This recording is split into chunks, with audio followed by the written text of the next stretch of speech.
জি, আমি মোহাম্মদ রফিকুল ইসলাম। পাশকুড়ির অ্যান্টিবায়োটিকে আমরা ছিলাম কোথায়? মনোবিজ্ঞান দ্বিতীয় পত্রে। কিন্তু এখন আছি মানসিক চাপ এবং চাপ মোকাবেলা।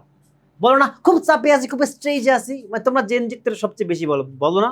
আমার পোলা মানে এগুলা কয়, স্যার পড়া দিয়ে না কেন স্ট্রেসে আছি। স্ট্রেসটা কি জিনিস? স্ট্রেসটা হচ্ছে যখন সামর্থ্যের যে পরিস্থিতির চাহিদা বেশি। এই যে যেমন পাশকুড়ি হচ্ছে মাঝে মধ্যে আমার বেশি ক্লাস রেকর্ড করতে কয়, আমার সামর্থ্য নাই। সামর্থ্যের চেয়ে বেশি ক্লাস রেকর্ড করতে কইলে আমি তখন কি খাই? স্ট্রেসে পড়ে যাই, বা তোমরা যেটাকে বলে সেন্টি খাও। এইটাকে বলে স্ট্রেস। এবং স্ট্রেস যদি দীর্ঘস্থায়ী হয় তবে সেটা হচ্ছে হৃৎপিণ্ড এবং স্নায়ুতন্ত্রের ক্ষতিরও কারণ হতে পারে। এবং এইখান থেকে ফ্রাস্ট্রেশন তৈরি হয়, যেটা বেসিক্যালি শারীরিক বা ব্যক্তিগত পঙ্গুত্বের দিকে নিয়ে যায়। শারীরিক পঙ্গুত্ব কি জিনিস? শারীরিক পঙ্গুত্ব হচ্ছে সে হয়তো স্বাভাবিকভাবে কোনো কিছু করতে পারে না। এরপরে এই স্টেজ এবং এই ফ্রাস্ট্রেশন হচ্ছে যে পজিটিভ উইল পাওয়ার বা মোটিভেশন বা প্রেরণাকে কমায় দেয়। এবং অতিরিক্ত কাজের চাপ থাকলে একটা মানুষ কাজ করার আগ্রহ কমে যায়। যেমন যেটা হয়, শুক্রবার বন্ধ পেলে আমারে বাবাকে ঘুম থেকে উড়াইতে পারবে না, মানে আমার প্রেরণা সব শেষ। এরপরে আমরা আসি দ্বন্দ্বের ধরন বা টাইপস অফ কনফ্লিক্ট। এইখানে প্রথম যে ব্যাপারটা সেটা আকর্ষণ বিকর্ষণ, মানে দুটি ভালো বিকল্পের ভিতরে একটা আকর্ষণ এবং আকর্ষণ, বিকর্ষণ এবং বিকর্ষণ, আকর্ষণ ও বিকর্ষণ, মানে দুইটা ভালো বিকল্পের ভিতরে একটা বেছে নেওয়া, তাই না? সেকেন্ড ব্যাপারটা হচ্ছে বিকর্ষণ বিকর্ষণ, দুইটা খারাপের বিকল্পের মধ্যে একটা বেছে নেওয়া। আবার এইটা হচ্ছে কম চাপ, মানে দুইটা ভালো জিনিস একটা নিলে হইল, দুইটা খারাপ থেকে যখন একটা কম খারাপ নিতে হয়, ব্যাপারটা তো খারাপ, তাই না? এই জন্য কি হয়, এজন্য এইখানে যেটা হয়, এইখানে হচ্ছে মানসিকভাবে বেশ কষ্ট পেতে হয় বা চাপের মধ্যে হয়। যেমন এরকম একটা খুব সুন্দর প্রভাব কিন্তু বা আমাদের আছে, জলে কুমির ডাঙায় ভাগ, জলে গেলেও বিপদ, ডাঙায় থাকলেও বিপদ। এরপরে আসছি আমরা এই পাশটাতে চাপ মোকাবেলার কৌশল। কি কি কৌশল আছে? প্রথম হচ্ছে ডিফেন্স মেকানিজম বা প্রতিরক্ষা কৌশল। প্রতিরক্ষা কৌশল হচ্ছে, ভাই আমার কাম আছে, আমি এখন কি করবো, এই কামটা করতাম না, মানে আমি পালাই গেছি, স্কেপ করে গেছি, এটাকে বলা হচ্ছে প্রতিরক্ষা। আর হচ্ছে বাস্তব ভিত্তিক, মানে রিভ্যালুয়েট করা এবং রিভ্যালুয়েট করে নিজের প্রেরণা বা মোটিভেশনকে রিস্টোর করা। কি করা? প্রেরণা ও মোটিভেশনকে রিস্টোর করা, যাতে করে আমরা এই চাপ থেকে বের হয়ে আসতে পারি, মোকাবেলা করতে পারি। আর সেকেন্ড ব্যাপারটা হচ্ছে, তুমি যদি কিছু ফিজিক্যাল এক্সারসাইজ করো, তুমি যদি কিছু শারীরিক কৌশল যেমন ব্যায়াম, ঘুম, পর্যাপ্ত শ্বাস প্রশ্বাস যদি তুমি গ্রহণ করো, তাহলে কি হবে?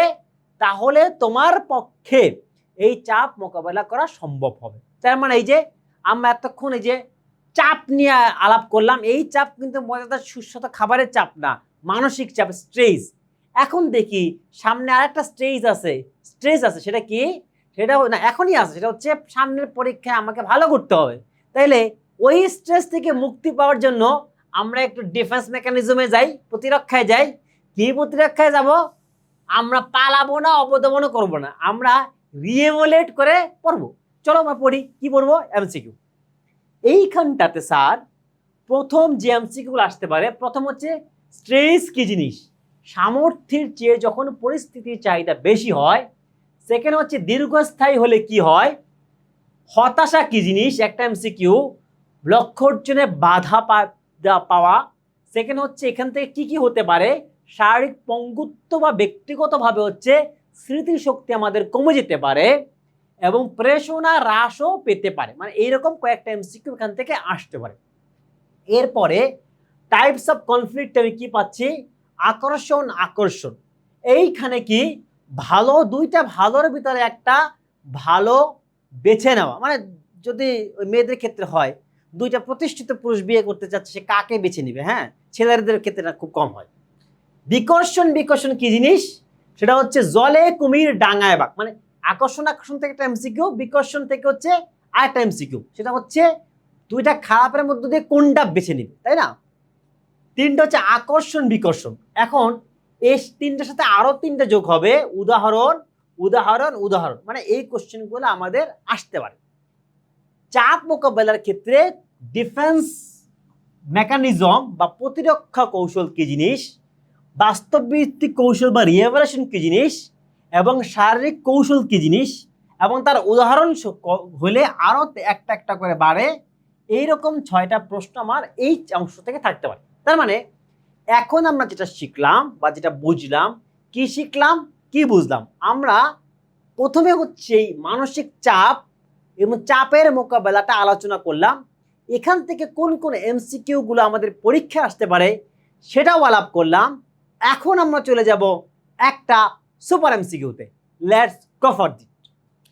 সুপার এমসিকিউটা কি বলছে, একটি খুব ভালো বেতনের চাকরি কিন্তু কর্মস্থল অত্যন্ত দুর্গম, এটি কোন ধরনের দ্বন্দ্বের উদাহরণ? আচ্ছা, এইটা হচ্ছে আকর্ষণ। আচ্ছা, এর উত্তরটা হচ্ছে আকর্ষণ, মানে ভালো বেতনের চাকরি আকর্ষণ করতে, মেয়েরা রিলেট করতে পারবা, মোটা বেতনের চাকরি করে দেখতে খারাপ। হ্যাঁ, এই ভালো বেতনের চাকরি হচ্ছে আকর্ষণ। আচ্ছা, কিন্তু কর্মস্থল দুর্গম, যাইতে খবর আছে, ওই যে দেখতে খারাপ।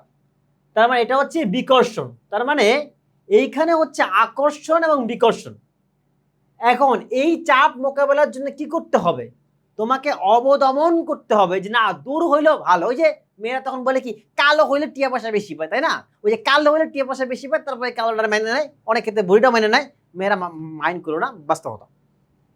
এইটাকে আমরা বলতেছি হচ্ছে অবদমন। তার মানে এখানে কারেক্ট অ্যান্সার হচ্ছে ঘ, আকর্ষণ, বিকর্ষণ এবং অবদমন। এর মাধ্যমে আমরা কি করলাম, বেসিক্যালি এর মাধ্যমে আমরা হচ্ছে এই যে মানসিক চাপ এবং তা মোকাবেলার কৌশল আলোচনা করলাম, এমসিকিউ গুলো দেখলাম, একটা সুপার এমসিকিউ গুলো আলোচনা করলাম, এবং আমাদের মানসিক চাপ এবং চাপ মোকাবেলার কৌশলের আলোচনা এই পর্যন্তই। পাশ করে পরিবার বিশ্বাস করে এখান থেকেই যদি প্রশ্ন আসে তবে এখান থেকে আসবে। যদি আরো বিস্তারিত পড়তে চাও, এই কোর্সের সাথে দেয়া আছে একটি শীট, ঝটপট করে চাইলে শীটটি পড়ে ফেলতে পারো। তাতে কি হবে, তাতে তুমি পেয়ে যেতে পারো কাঙ্ক্ষিত প্রতিষ্ঠানে কাঙ্ক্ষিত বিষয়ে পড়ার সুযোগ।